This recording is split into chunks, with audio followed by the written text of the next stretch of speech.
Mujer, Dios es suficiente.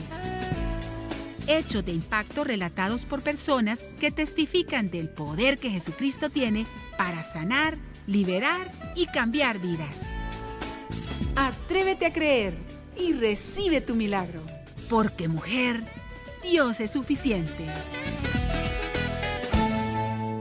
Que Dios les bendiga. Bienvenidos a su programa Mujer, Dios es suficiente. En esta ocasión tenemos como invitado al pastor José Roberto Rivera. Bienvenido. Gracias, bendiciones por invitarme a este espacio tan especial, tan puntual, que es Dios es suficiente, mujer. Gracias, bendiciones, gracias. Comencemos el programa presentando a nuestra anfitriona, a Dorita. Bienvenida. Gracias, Jenny, y muchas gracias a ustedes por sintonizarnos. Esperamos compartir con ustedes este testimonio que va a ser de mucha bendición. Es un testimonio que nos da esperanza aun cuando hay momentos de esterilidad. Comencemos entonces preguntándole al pastor Roberto Rivera, ¿cómo fue esa niñez en Armenia? Gracias, Dorita. Como todo joven, como todo niño, con sueños, con aspiraciones, y cuando iba a misa e iba a los eventos mi papá era líder de esa iglesia y presentaba programas como de los patriarcas de la historia, y vi un día a la historia de San Francisco de Asís, y eso cautivó mi corazón y nació al espacio de 10 años, estaba consciente que tenía 10, el deseo de servir a Dios. Bueno, y en relación, qué bueno que desde niño comenzó a ser motivado para servir a Dios. Pero dentro de ese buen deseo de servir a Dios, había también una reacción antagónica a las iglesias donde se predicaba la palabra de Dios, a las iglesias cristianas evangélicas. ¿Qué fue lo que lo impulsaba a ir a atacar esas iglesias? Eso es lo paradójico de la vida, que uno cree que quiere servir a Dios, hacer las cosas de Dios como Saulo de Tarso, y mi abuela nos había enseñado que las capillas de los protestantes era algo que estaba en contra de Dios, así que nos había inculcado que había que apedrearlas, todos los abuelos, ¿verdad? Había que ir a apedrear, y yo quizás en mi niñez fui más de una vez a apedrear la única capilla que había en la localidad, y eso, el día que llegué a apedrearla literalmente con mis amigos, ¿verdad? Fue algo impactante porque sí tiré piedras, pero al oír al pastor cantar a Dios con una pequeña guitarra de madera, cautivó mi corazón. Y de ese momento de alabanza a Dios, sí recuerda, ¿qué exactamente fue lo que cautivó su corazón? ¿La letra de la alabanza o el ambiente de adoración? Oír cantar a ese hermano con esa guitarra de madera que más parecía, le digo, es un juguete en su mano, pero con tanta pasión y con tanta entereza que literalmente al verle las lágrimas rodar sobre su mejilla, yo sentí que ese era el Dios verdadero y no allá donde me habían dicho. Bendito sea Dios. Qué importante es el testimonio, esa mansedumbre, porque pastor, eso es lo que puedo humilde yo y manso. Analizar, que este pastor fue un hombre humilde, manso, porque no, aunque era un hombre corpulento, no cedió a la provocación que estaban apedreando el templo, sino que siguieron adorando a Dios. Y he aquí también la respuesta de Dios cuando nos disponemos nosotros a seguir ese ejemplo de humildad, de mansedumbre, pero sobre todo de dependencia de Él, que Él allí, Dios, derramando su amor, derramando su presencia entre estos cristianos que se habían dispuesto a adorarle, y luego cómo Dios actúa en defensa de su pueblo que le adora. No castigando, sino al contrario, tocó su corazón también. Ese ejemplo tocó su corazón, ¿cierto? Eso es lo lindo. Hoy, al hacer remembranza, ¿verdad? Recuerdo y digo yo deseaba servir a Dios al ver aquellas proyecciones en la pared del templo con aquellos proyectores antiquísimos que era de cadenilla y todo eso, y decía yo, ver a esos hombres, monjes descalzos con una túnica nada más, servir a Dios de pueblo en pueblo.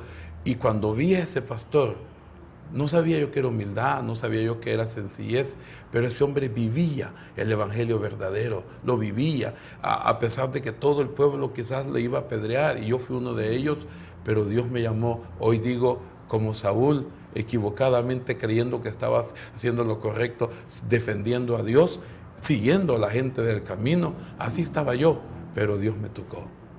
Gracias a Dios. Y en realidad Dios no necesita que lo defendamos, al contrario, Él nos defiende a nosotros. Así es, amén. Y entonces, ¿cómo fue que usted entregó su vida a Jesús? ¿Fue en ese mismo lugar que usted apedreaba o a dónde fue que tuvo un verdadero encuentro con Jesucristo? Gracias a Dios fue en el mismo lugar. Unos meses después, quizás mi papá vino a los pies de Cristo y como eso era antagónico ver a alguien de la familia convertirse a Cristo, verdaderamente al Evangelio, mi mamá se molestó, mi familia se molestó, todo el mundo se enojó con él, aún mi abuela se enojó con él, mis tíos se enojaron con él, y yo por simpatía y empatía apoyé a mi papá yendo al culto él solito. Entonces yo fui con él y ahí en el último mensaje del último día del pastor ahí, porque yo acepté a Cristo y el siguiente día él entregó la iglesia. Quiere decir que usted recibió a Cristo siendo un niño. 14 años, 11 meses, Dorita. Gracias a Dios. Bueno, qué lindo que se cumple lo que dice Eclesiastés respecto a entregar su juventud a Dios. Sí, amén. ¿Verdad? Antes de que vengan los días malos. Mejor es rendir su juventud al Señor. Sí. Cuando hay fuerzas para servirle, cuando hay dinamismo, cuando hay también esa buena voluntad de hacer la voluntad del Señor, ¿verdad? Que no va a distraerle otra cosa. Bueno, y entonces usted ahí comenzó a aprender de la Biblia. Sí. ¿Fue a la escuela dominical? ¿Cómo fue ese tiempo? Empecé lindo? en los cultos los cultos de los sábados de los juveniles, cultos de jóvenes. Empecé a llegar a la iglesia. Y no sabía qué era el culto, no sabía qué era la liturgia de un culto, pero yo quería hacer algo, quería servir a Dios. Y el primer día que pasé al desfile de jóvenes, que no sabía que había que decir un texto de la Biblia, y yo tenía un Nuevo Testamento que me regalaron y decía, ¿y ahora qué hago? ¿Qué hago? Yo no sé nada, decía yo, pero así en la pared lateral había un texto de Salmo 119, 105 que decía, lámpara es a mis pies tu palabra y lumbrera mi camino. Y entonces abrí el Nuevo Testamento y con el ojo izquierdo empecé a leer y decía yo, lámpara es a mis pies tu palabra. Temblé, sudé y lo dije y dije, esto quiero hacer, yo quiero servir a Dios. Y allí comencé, con el tiempo logré estudiar en el Instituto Bíblico y me gradué, y el Señor años después nos llamó al ministerio con mi esposa, ya casado. Porque esa metáfora, lámpara es a mis pies tu camino y lumbrera tu camino. Bueno, ya lo dije al revés. Lámpara es a mis pies tu palabra y lumbrera a mi camino. Sí. ¿Cómo vemos que fue efectiva en su vida? Porque tanto de niño que Dios fue tocando su corazón y luego que lo guió de su adolescencia hasta su matrimonio, y claro que lo sigue guiando. Pero se cumplió esa palabra que le provocó hambre, ¿cierto? Porque hambre y sed de justicia. entró a un instituto bíblico, aprender más de la palabra de Dios. Pero ya en el momento en que usted ya tuvo su matrimonio, vino una tempestad a su vida. ¿Podríamos compartir eso? Eso quizás es triste, pero gracias a Dios me fortaleció, Dorita. Me casé a los 22 años, mi esposa tenía 20, ¿verdad? Y deseaba a los 23, 24, 25 ser papá y no sabíamos por qué no podía ser papá. Llegamos a los 5 años de casados y ya tenía 27 años y empezamos a ver los doctores, los especialistas y después de casi 3 años de especialistas del Seguro Social y especialistas privados, nos dijeron que no podíamos tener hijos. No porque había infertilidad física en nosotros, sino porque no era la voluntad de Dios quizás que no tuviéramos hijos, porque hay capacidad tanto en ella como en mí, pero no se entiende el por qué nunca ella ha sido fértil. Pero perdón, ¿qué le explicaron los médicos? Porque si clínicamente no había un obstáculo, un impedimento, ¿qué le dijeron? ¿Le hicieron exámenes? ¿A qué conclusión llegaban esos exámenes? El último especialista de acá de Santa Tecla nos hizo una observación y nos dijo, no entiendo por qué no pueden tener hijos. Usted es 100% fértil, ella es fértil, no el 100%, pero es fértil. No entiendo. La única respuesta, dijo en ese momento, claro, no estábamos destrozados, es que el colocho, el jefe de arriba, no quiere darles hijos. En ese momento quizás no lo entendimos el por qué. El por qué o para qué Dios no quería, no permitió que tuviéramos hijos físicos. Tal vez no lo entendimos en el momento, pero ahora entiendo. Hay un texto que dice que lo que no entiendo hoy lo voy a entender mañana. Ahora, sirviendo a Dios como ministro, como pastor, los dos,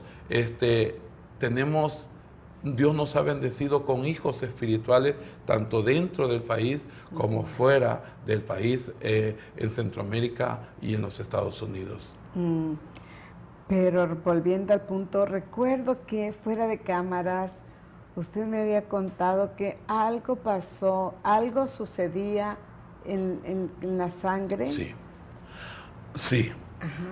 Si el doctor dice que podemos físicamente, pero no entendía por qué, resulta, ya después, o casi 3 años más tarde, me dijeron que era que mi sangre es un tanto por ciento más elevada de lo normal. Un ejemplo, no recuerdo el tecnicismo, pero si la hemoglobina, si los glóbulos rojos y las plaquetas son al tanto por ciento en lo normal en una persona, llamemos X, yo soy X más 2, X más 3, X más 4, y mi esposa es X menos 3.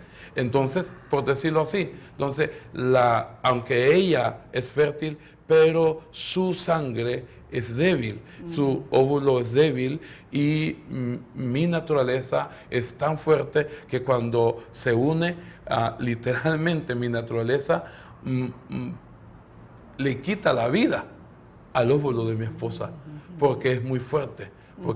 Entonces siempre se muere en el proceso. Así que así fue como nunca tuvimos. No, eso nos produjo problemas sentimentales, problemas emocionales, psicológicos y espirituales. Frustración también, ¿verdad? Sí. Frustración. ¿Y se culpaba el uno al otro en algún momento? Exactamente. Yo quizás, al ver a todos mis hermanos tener hijos, a mis primos tener hijos, a mis amigos tener hijos, deseaba ser papá y quizás culpé a mi esposa y le dije, quizás vos tú no querés tener hijos y eso hizo que nos separáramos emocionalmente. Ella tomó su vida, yo tomé mi vida y no quería saber nada más.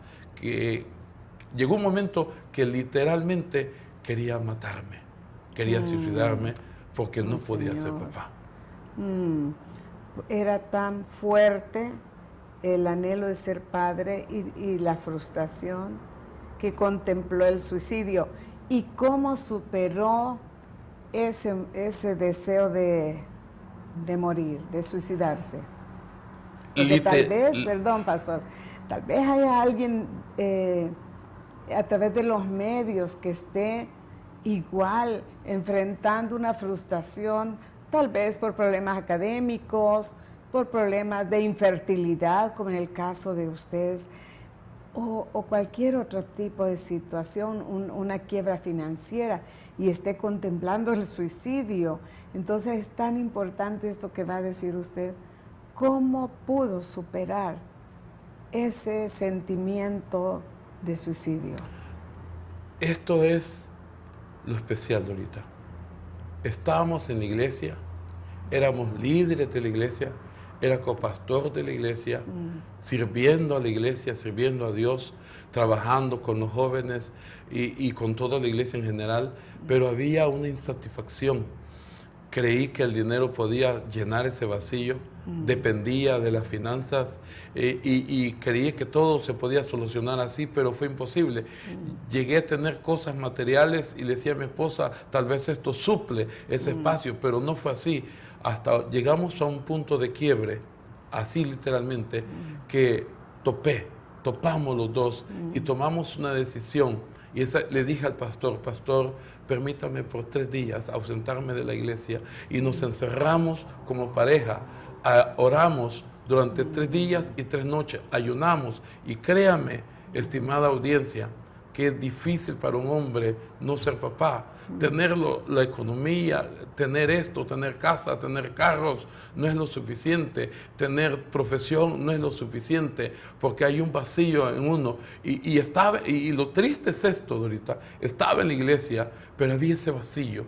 Había ese vacío. Muchos estamos en la iglesia muchas veces, pero hay un vacío todavía, hasta que hay un encuentro personal como lo tuvo Israel o Jacob a solas, cuando se separó de su Raquel y Lea y sus 2 ayudantes y sus hijos y sus bienes, y se quedó solito y se encontró con el ángel de Jehová. Eso literalmente hicimos con mi esposa. Nos encerramos y por 3 días y 3 noches le pedimos a Dios perdón por todos los errores, por haberme ofendido, por haber ofendido quizás a nuestra familia, por esa situación. Y empezamos de nuevo, nacimos verdaderamente de nuevo a partir de esos 3 días de encierro. Y le dijimos a Dios, perdónanos, Señor, porque estábamos con Dios, pero no estábamos en Dios. O sea, teníamos a Dios a nuestro lado, pero nosotros nos sentíamos solos. Y eso es lo lindo, que muchas veces creemos que estamos con Dios, pero nos sentimos solos, olvidando que Él está a nuestro lado. Ahora lo superamos. Dios, como le dijo a Abraham, yo soy tu escudo y tu protector en manera grande. Yo soy tu escudo. Esas palabras llenaron nuestro corazón. Más adelante encontré otras palabras que han sido el ancla de mi fe. Me encanta eso. Y en esta cita que va a mencionar usted, que era el ancla de su fe, Marcos 4, 38, entiendo, de toda la porción, sí. El versículo 38 es lo que usted llama el ancla de mi fe. De su fe. De mi vida. De su vida. Dependencia absoluta de Dios. Okay. Dependencia. Dios es más que suficiente. Este texto es lo que a mí me dice que es más que suficiente.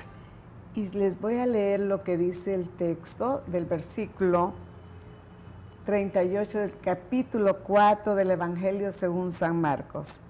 Y él, refiriéndose a Jesús, que estaba en una barca con sus discípulos ante una tempestad. Dice el texto, y él, o sea, Jesucristo, estaba en la popa, durmiendo sobre un cabezal. Y le despertaron sus discípulos y le dijeron, Maestro, ellos angustiados ante la tempestad, imagínense, con un mar embravecido en una tempestad, anegando tal vez la barca, pero le dice, no tienes cuidado que perecemos.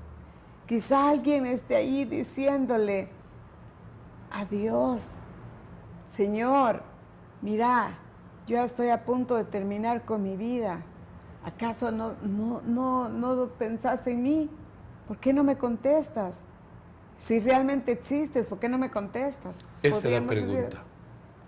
si Pastor, realmente por favor. existe, Dorita, literalmente este texto es el ancla de mi vida, el ancla de mi esposa. Cuando lo encontré por primera vez a leerlo, para predicarlo, habló a mi vida, llenó mi corazón y ahora lo he hecho el fundamento y el ancla. ¿Por qué? Porque dice que iban en la barca, Jesús iba con ellos, pero se levantó una tempestad. Estar en las cosas de Dios no me exime de tener dificultades. Estar en el reino de Dios no nos exime, no nos hace, como dice, inmunes a tener dificultades económicas, físicas, emocionales, de lo que sea, sentimentales, pero Dios está ahí. Dice que iban en la barca, se levantó una tempestad, ellos se abaten, se afligen, sienten que se ahogan, que se hunden, pero Jesús iba en la popa durmiendo sobre un cabezal. Cualquiera dice, pero ¿cómo es posible que Jesús iba durmiendo? Es que eso es lo lindo de que Él cumple perfectamente el Cordero Pascual, porque dice que Él es divinamente humano y humanamente divino. Entonces Él era hombre, pero era Dios y era hombre, y Él iba descansando de su ajetreo de la vida, pero como Dios estaba presente, como el Verbo estaba presente, hecho carne, allí, y cuando al hacer un estudio textual, cultural, lingüístico a este texto, lo lindo es que el barco donde iban ellos, la barcaza donde iban ellos, lleva proa y lleva popa. Entonces la popa es lo que está enfrente del que va remando, le va remando. La proa es lo que guía hacia donde vamos, hacia nuestro norte, hacia nuestra meta. Pero allí, sobre esa parte cuadrada del pequeño barco, eso se llama popa. Y al ir remando, yo voy siempre en contra de la corriente, voy en contra siempre de río arriba, cuesta arriba. Pero allí enfrente, en la popa de mi vida, de mi barco, en la popa de nuestro trabajo, en la popa de nuestro ministerio, está Jesús, el Hijo de Dios, el Cordero de Dios, el Santo de Israel. Y lo lindo es, Dorita, que no solo está enfrente, sino que va sobre un cabezal. Y el cabezal es el almohadón donde descansa el eje del barquito o de la barca. Eso significa que Él va enfrente y lleva el control de nuestra dirección.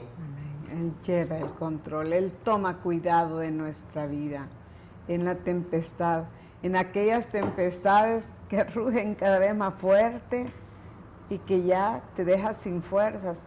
Y aunque tuvieras fuerzas para remar, hay momentos que ni siquiera podemos hacerlo. Pero Dios sí, ¿verdad? Que toma. Él sí puede. Él toma el control. Él dice a la tempestad, calla, enmudece, porque Él tiene todo poder para rescatarnos de cualquier situación que nos ahoga, que nos debilita. Pero Él es Dios, Jesucristo es Dios, el que nos da la oportunidad a todos. Nos la dio a nosotros y te la da a ti. Te da la oportunidad de levantarte en nuevo ánimo, de levantarte en fe creyendo, no en aquellos recursos que ya no hay, sino en el recurso divino, que es su gracia, es su amor, es su poder, es su misericordia para con nosotros. Y te dice, no temas, yo estoy contigo. Amén. Si tú le clamas, rindes tu vida a Cristo a través de una oración, reconociendo tu debilidad, reconociendo tu necesidad de su perdón y reconociendo que Él es Dios, que Él es el medio de salvación, el único medio de salvación entre Dios y los hombres, y el único recurso a veces al que podemos accesar para salir de esa tempestad. Te invito a entregar tu vida a Cristo. Y a quienes ya lo hicieron, les invito a renovar sus fuerzas a través de la oración, a través del ayuno, de la lectura de la palabra, fe en lo que esa palabra de Dios, en lo que la Biblia nos enseña acerca de lo que Jesucristo puede hacer por nosotros. Nos despedimos deseándote toda bendición, buen ánimo y hasta el próximo programa. Es impactante este testimonio. Bien dice la palabra que en el mundo tendríamos aflicción, pero que confiáramos que Él había vencido. Que aunque andes en esas grandes tormentas, en esas tempestades que parecieran no terminar, Él está en la barca. Jesús, tu Señor y tu Salvador. Que Dios te bendiga y hasta el próximo programa. Mujer, Dios es suficiente. Al finalizar el programa, les dejamos con esta maravillosa promesa. Y vosotros estáis completos en Él, que es la cabeza de todo principado y potestad. Colosenses 2:10. Si necesitas ayuda, escríbenos a la siguiente dirección: info@iglesiajosue.org o comunícate al PBX 25 14 47 47.